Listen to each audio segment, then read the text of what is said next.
மாணவர்கள் அனைவருக்கும் வணக்கம். நம்முடைய செய்யுள் பாடப்பகுதியில் அலகு 2 பகுதியில் காப்பிய இலக்கியங்கள் என்னும் பகுதியில் இருக்கக்கூடிய சிலப்பதிகாரம் வழக்குரைக்காதை குறித்து இப்போது பார்ப்போம். சிலப்பதிகாரத்தினுடைய வழக்குரைக்காதை கோவலன் இறந்த பிறகு கண்ணகி பாண்டியன் நெடுஞ்செழியனிடம் நீதி கேட்கக்கூடிய பகுதியை சொல்லுகிறது. அதாவது வழக்கை உரைத்து நீதி கேட்பது வழக்குரை காதை. இப்போது கண்ணகி வாயிற்காப்பாளனிடம் வந்து உம்முடைய மன்னனை நான் சந்திக்க வேண்டும் என்று அவள் சொல்லுகிறாள். ஒரு கையிலே சிலம்பை ஏந்திய காளியைப் போல வந்து நிற்கக்கூடிய அவளை பார்த்து வந்து மன்னனிடம் தெரிவிக்கிறான் வாயிற்காப்பாளன். அவளை வரச்சொல் என்று மன்னன் சொன்னதும் இப்போது உள்ளே போய் நீ மன்னனை சந்திப்பாயாக என்று வாயிற்காப்பாளன் குறிப்பிடுகிறான். இங்கே இருந்து நம்முடைய பாடப்பகுதி தொடங்குகிறது. வாயில் வந்து கோயில் காட்ட கோயில் மன்னனை குறுகினள். வாயிற்காப்பாளன் வந்து இந்த பாண்டிய நாட்டை காக்கக்கூடிய அரசனுடைய இல்லம் இருக்கக்கூடிய அல்லது அந்த அரண்மனை இருக்கக்கூடிய வழியை காட்டினான். இப்போது அந்த அரண்மனைக்குள்ளே கண்ணகி சென்றாள். சென்றுளி சென்ற இடத்து இந்த பாண்டியன் நெடுஞ்செழியன் கேட்டான், நீர்வார் கண்ணை எம்முன் வந்தோய் யாரையோ நீ மடக்கொடியோய். கண்களிலே இருந்து நீர் ஒழுகுகிறது, என் முன்னே வந்து நிற்கக்கூடிய பெண்ணே நீ யார் என்று கேட்டார். கண்ணகியை பார்த்து நீ யார் என்று கேட்டவுடன் கண்ணகி தன்னை அறிமுகப்படுத்திக் கொள்கிறாள். இப்ப இதை நாம் இளங்கோவடிகள் எவ்வளவு சிறப்பாக எழுதியிருக்கிறார் என்று பார்க்கலாம். நீ யார் என்று கேட்டால் கண்ணகி என்ன சொல்வாள்? என் பெயர் கண்ணகி என்று சொல்லியிருப்பாள்.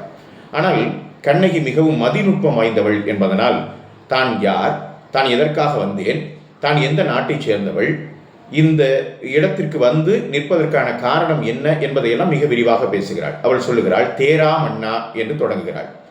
தேர்ந்து தெளிதல் இல்லாத மன்னவனே, செப்புவது உடையேன், நான் சொல்லுவதை கேட்பாயாக. எள்ளரு சிறப்பின் இமையவர் வியப்ப புல்லுரு புன்கண் தீர்த்தோ நன்றியும் வாயிற் கடைமணி நடுநா நடுங்க ஆவின் கடைமணி உகுநீர் நெஞ்சு சுட தான் தன் அரும்பெறற் புதல்வனை ஆழியின் மடித்தோன். ஒரு பறவையினுடைய புல் அப்படின்னா பறவை. எள்ளரு சிறப்பின் இமையவர் வியப்ப, எப்போதுமே இழிவுபடுத்தப்படாத வானத்து தேவர்கள் வியக்கும்படி பறவையினுடைய துன்பத்தை போக்குவதற்காக தன்னுடைய சதையினை அறிந்து கொடுத்தானே அந்த சிபி சக்கரவர்த்தி வாழ்ந்த நாட்டில்.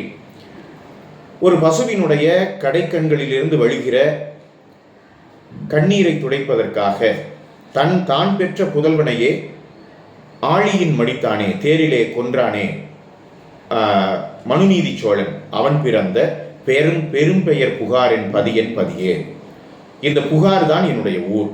அங்கே ஏசாச்சிறப்பின் இசை விளங்கு பெருங்குடி, ஒரு பெருங்குடியைச் சேர்ந்த மாசாத்துவானுக்கு மகனாக பிறந்து வாழ்வதற்காக உன்னுடைய நகரத்திற்குள்ளே புகுந்து சூழ்வினையின் காரணமாக கொலை செய்யப்பட்ட கண்ணகியின் கோவலன் மனைவி கண்ணகி என்பது என்னுடைய பெயர் என்று அவள் சொல்லுகிறாள். சூழ்கழல் மன்னா நின்னகர் புகுந்து இங்கு என் கார்ச்சிலம்பு பகர்தல் வேண்டி, என்னுடைய கார்ச்சிலம்பை விற்பதற்காக வந்து நின்பால் உன்னுடைய ஆணையினால் கொலை களப்பட்ட கோவலன் மனைவி கண்ணகி என்பதன் பெயரே என்று அவளை தன்னை அறிமுகப்படுத்திக் கொள்கிறாள்.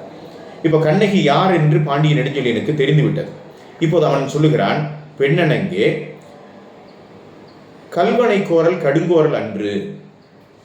ஒரு கல்வனை தண்டிப்பது குற்றமில்லையே, அது ஒரு மன்னன் செய்யத்தக்கதுதானே, வெள்வேற் குற்றம் காணன, இது மன்னவன் செய்யத்தக்கதுதானே என்று பாண்டிய நெடுஞ்செழியன் சொல்கிறான். இப்படி கேட்ட உடனே கண்ணகி மறுபதில் பேசுகிறாள், நற்றிரம் படரா கொற்கை வேந்தே, நல்ல தன்மை ஒன்று கூட இல்லாத கொற்கையை தலைநகராக கொன்று ஆட்சி செய்யக்கூடிய வேந்தனே, என் கார்ச்சிலம்பு மணியுடைய அரியே, என்னுடைய கார்ச்சிலம்பிலே இருப்பது மணிகள் என்று சொன்ன உடனே இப்போ பாண்டிய நெடுஞ்செழியன் சொல்றான், யாமுடை சிலம்பு முத்துடை அரியே, என்னுடைய கையில் இருப்பது முத்துக்கள். அந்த சிலம்புல என்னுடைய பாண்டிமாதேவியின் காலில் அணிந்திருக்கக்கூடிய அந்த சிலம்புல முத்துக்கள் இருக்கின்றது. இப்போ நீ மெய்ப்பிக்க வேண்டும். இப்போ கோவலனிடமிருந்து கைப்பற்றிய அந்த சிலம்பிலே முத்துக்கள் இருந்தால் அது பாண்டிய நெடுஞ்செழியனுடையது, மாணிக்க பரல்கள் இருந்தால் அது கண்ணகியினுடைய சிலம்பு.